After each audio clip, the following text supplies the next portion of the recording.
আসসালামু আলাইকুম রহমতুল্লাহি ওয়া বারাকাতুহু। আজকে যে বিষয় নিয়ে আলোচনা করব ভেবেছি তা হচ্ছে ঈদের শুভেচ্ছা।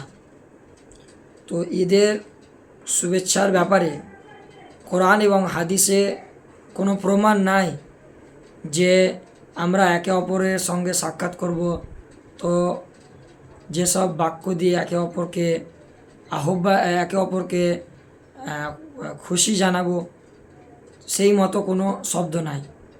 কিন্তু ইবনে হাজার আল আসকালানী রহিমাহুল্লাহ তিনি ফতুহুল বারির ২য় নম্বর খণ্ড পৃষ্ঠা নম্বর 519-এর মধ্যে তিনি একটা সাহাবীর কওল বর্ণনা করেছেন। তিনি বলেন যে কানা আসহাবু রাসূলুল্লাহি সাল্লাল্লাহু আলাইহি ওয়াসাল্লাম ইদাল তাকাউ ইয়াউমাল ঈদি ইয়াকুলু বা'দুহুম লিবা'দিন তাকাব্বালাল্লাহু মিন্না ওয়া মিনকুম।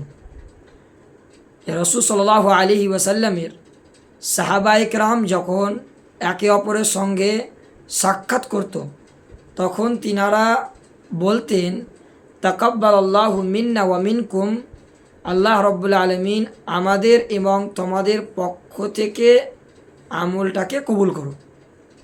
তাহলে অর্থদা এই সাহাবীর যে কওল, সাহাবীর যে কথা, সেই কথা থেকে যা বুঝতে পারা যাচ্ছে যে আমরা যখন একে অপরের সঙ্গে ঈদের দিনে সাক্ষাৎ করব তে এই সব বাক্য দিয়ে একে অপরকে স্বাগতম জানাবো।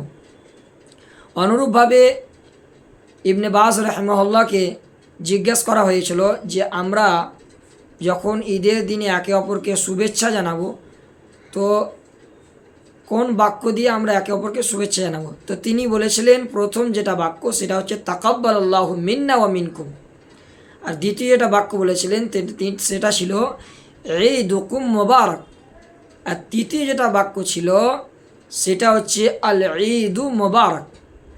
এছাড়াও আরও বিভিন্ন ধরনের তিনি বাক্য ব্যবহার করেছেন বা সেন্টেন্স ব্যবহার করেছেন।